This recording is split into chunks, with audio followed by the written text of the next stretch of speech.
when I first moved here, I believed of it as it was the waters that were outside of Vancouver, BC, Puget Sound, and then the San Juan Islands. And then now I've learned about like the watershed and the Salish Sea region that goes along with it. Yes, I do. I've heard of it before. I know of it. I know it's a body of water locally around us. Yes, I do. Yeah, I do beach cleanups there every so often. Yeah, I know a bit about it. I mean, like Puget Sound is part of it and stuff. I know it's a part of British Columbia and Washington. I remember when I was young, they said there's like 400 islands. I do know the Salish Sea.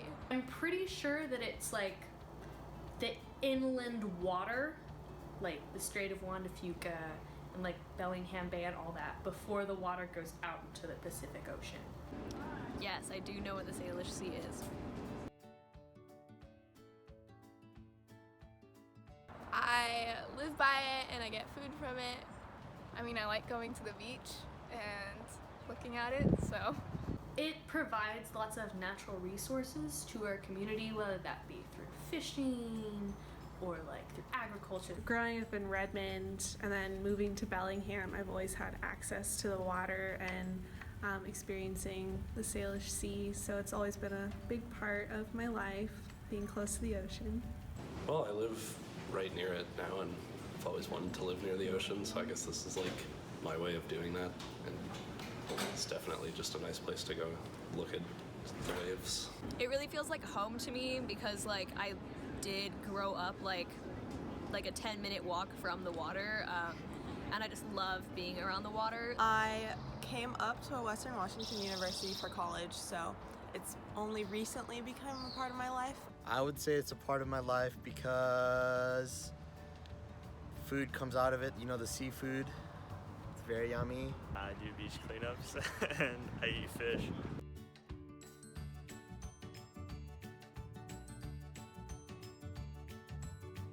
I know there are like movements for trying to get rid of some of the acidification in the oceans in general, but I don't know about the Salish Sea specifically for that.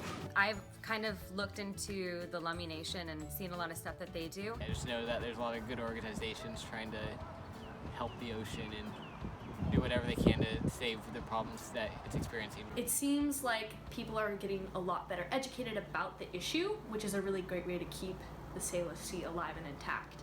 I know that Microsoft has some houses up there that focus on research and stuff like that.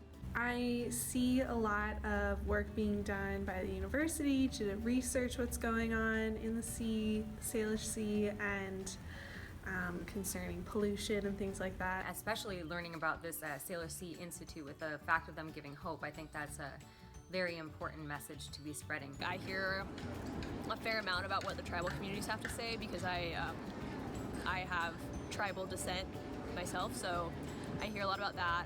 So I think them like getting their culture out there into the open is benefiting the Salish Sea because it helps people know like the culture around it.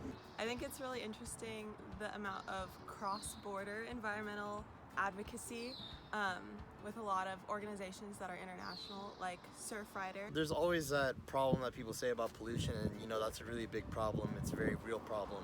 I do beach cleanups with Surfrider, so that's nice because then they get some trash off the beach that the critters don't have to deal with. The Institute for the Salish Sea, I know they're doing great things with education and activism in the area and incorporating the local tribes, so that's really cool and gives me hope. There's students at Salish Sea or something that also do stuff.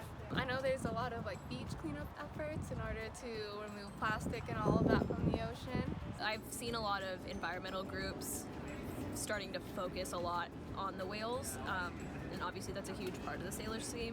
Also local organizations like Resources for Sustainable Communities and one in British Columbia, the CEC. Well, every time I go on Facebook or Instagram, there's always that awareness part, and you know that awareness is a big key for people to make a difference.